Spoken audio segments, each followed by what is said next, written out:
everyone, welcome to my healing journey. This is me, Malanka, and I'm going to continue telling my story. So on April 25th of 2020, my kids and I were staying at my parents' as we still needed some distance from, or I still needed some distance from Kyle. And as usual, Kyle on the phone had to bring up past issues and wasn't letting me heal from the incident that I just experienced at work. The 28th, the kids and I stayed at my parents' again, and the 29th, on the Wednesday, we ended up going back home. Kyle was actually home by 6 o'clock, and he helped me put the kids to bed, which didn't happen very often, but usually lasted only a couple days after we came home. On May 1st of 2020, it really bothered me that Kyle was again not home for supper and to help put the kids to bed. I've been feeling so alone at this point, and after the incident at work, I just wanted to go to bed and to be left alone because I knew expressing how I was feeling would start another fight. Kyle said he'd go collect wood off our trail and grab the mail, and then he'd have a shower and then crawl into bed. I had woken up 3 times to our daughter screaming. After the 3rd time, Kyle had been gone for over an hour and a half, and I started searching the property and he wasn't home. I had to text him, and he said he swung by to say hi to his brother, which was more important than being at home with his family, as usual. Everything seemed more important than the kids and I at this point, and we got into another fight over it. I later found out that him going to his brother's was planned because he went there for birthday cake for his mom's birthday, so he wasn't telling me the truth and lied to me, which seems to be a normal for us. On May 2nd, after last night's fight, that morning was rough. He was particularly cold towards me, and I wasn't being very nice. Sorry. I started the morning right off the bat struggling, and Kyle said he was taking the kids to his parents for the day with no notice or any more information, and him knowing well that I wouldn't go with them with how much they have supported him and with how he was treating me. I had a very hard time with his parents. And my anxiety I felt around them, which set off an anxiety attack first thing. Now, my kids help ground me. They help me build up a wall because I don't want them to see me like that. And he was taking that away from me. I voiced that, and Kyle didn't seem to care and knew how much the kids anchored me when I was in the state, but he casually got dressed and left the house with the kids, leaving me in bed shaking and rocking in a really bad anxiety attack.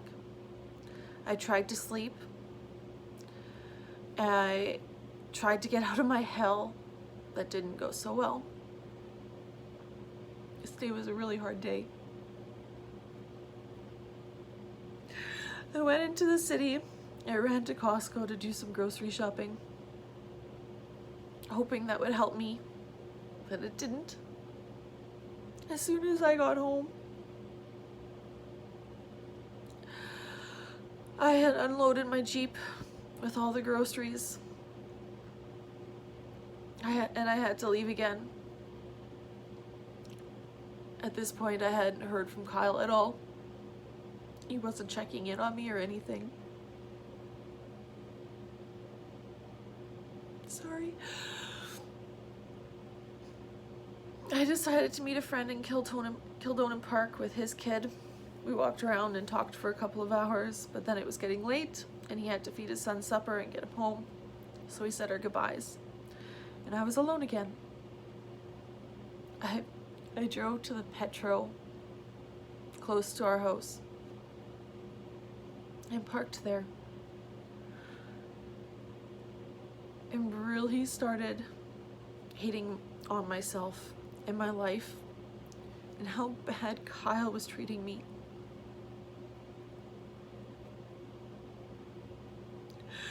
I started thinking about how maybe my kids would be better off without me, and how much I hated my life.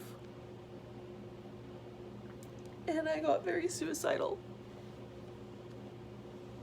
I was texting my sister-in-law and expressed the state of mind that I was in. I ended up calling the crisis line, and I spoke with a guy for over an hour. I got very frustrated as I was really struggling, but after I had mentioned Kyle's past threat to shoot himself in the head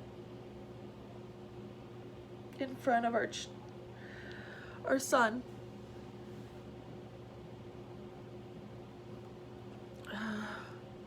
the guy asked a bunch of questions and then rushed off the line, which really affected me because I wasn't done. I still needed to talk. While on the phone with crisis line, my brother was also texting me trying to reach out and was willing to come and get me and convince me to come to their place for the night. And I was in such a manic state that I didn't want to move and didn't want to live. That is when my sister-in-law told me that she had reached out to Kyle to inform him what was going on in the state I was in, which made me stress out even more because I didn't want him to know. I didn't want anything to do with him at that point.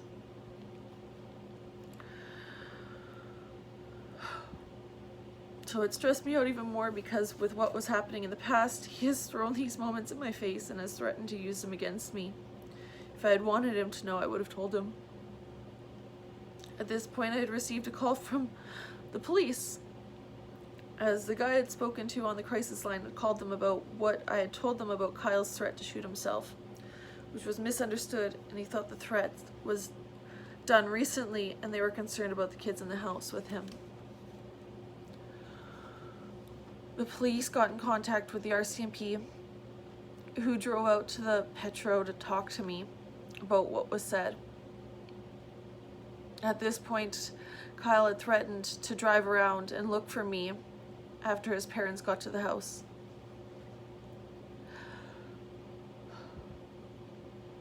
I explained to the RCMP that this was said during a fight and was said several months ago, but they still had to take my statement. There was 4 police officers there. 4 police vehicles there. Because they were ready and they were expecting to go to the house and drag Kyle out of the house for the safety of our kids. Which put me in a huge panic because I knew he'd get really mad and I didn't need more of that on my plate. The RCMP asked me where I was headed, and I told them I was headed to my brother's house and was going to spend the night there. I started heading in that direction after the RCMP drove off, but I couldn't get myself to drive very far. Kyle ended up finding me, and I just drove away as I wasn't ready to deal with him. He chased me down a bunch of roads, and then I told him to just go home and send his parents home. I drove and parked in the driveway where no one could see me and was there for a while. After his parents left, Kyle had ended up calling the crisis line, who called me to see what was going on, and I told them my side of the story, who then called him back after. After I got off the phone with crisis, I went downstairs and laid on the couch and was going to go to sleep. Kyle came down and seemed scared and worried about me, but at that time, it didn't feel very genuine. He had convinced me to come upstairs to sleep, so I did, and I passed out after 2 a.m. in the morning, completely exhausted and worn out from that day.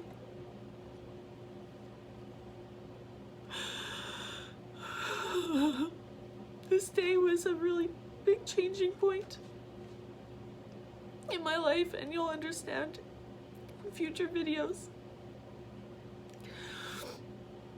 Thank you for listening. And stick around if you want to hear more. Stay safe.